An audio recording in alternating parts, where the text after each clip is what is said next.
I had an experience I'll just share with our audience and you. There was a lady down in Arizona who wrote a book on the alchemy of the desert, of desert wild plants. Mm-hmm. The second or third time we met with her, she and her husband do Kirtan. Mm-hmm. So she led a Kirtan.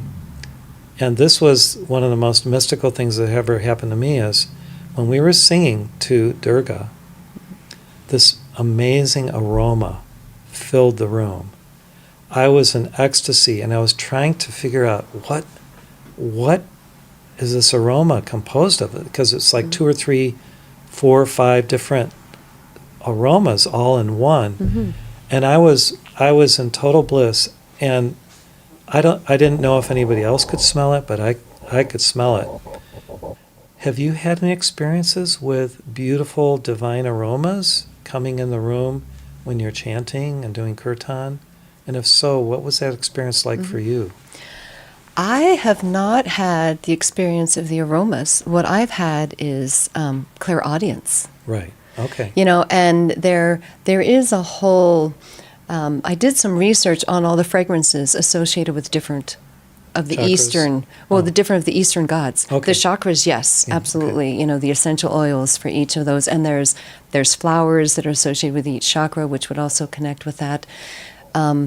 And there are, particular flowers, marigolds, for example, are part of many of the Hindu kind of ceremonies.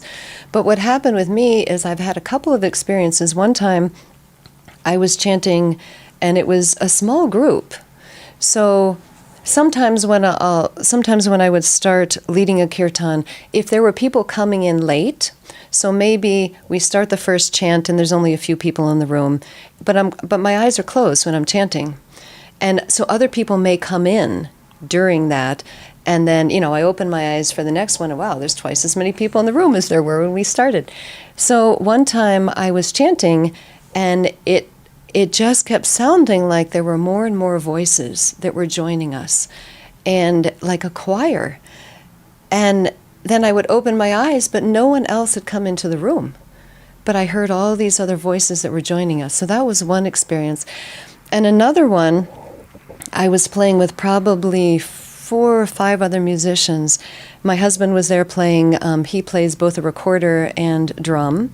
And then we had a tabla player, we had another harmonium player, and then a couple other vocalists. And we were singing a chant to Krishna. So I was leading a chant to Krishna. And I started hearing a flute playing. And so Krishna, of course, is always shown, right, playing the flute. And I thought that my husband was playing the recorder.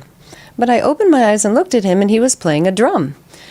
And I thought, well, that's sort of funny. So we went on, and I could hear it was like the sound. It sounded like it was coming from somewhere higher up in the room. Right. It didn't sound like it was coming, right where we were sitting.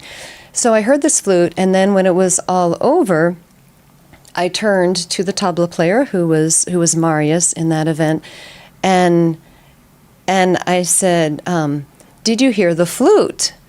And he said, "Yes. Was that Andrew playing?" And I turned to my husband and I said, "Were you playing the recorder?" And he said, "No, I played the drum the entire chant." Did he hear it? No. Just you and Marius? Marius and I. So it wasn't just me. There was somebody else, that heard a flute playing. So those are experiences that sort of were touching into other realms, associated with the music.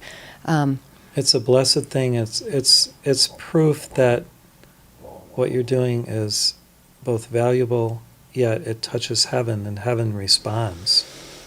And the divine ones are participating. And that, to me, that's one of the most powerful things is when we do our spiritual work, the divine, the angels, the ascended masters and divine beings show up because we're dedicated to our craft. It's really our divine craft, to associate with them.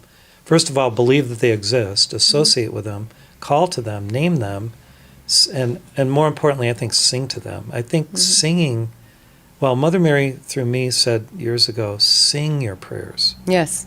Because it's so much more powerful. You engage your heart more in your lungs and your heart. The lungs are right by the heart.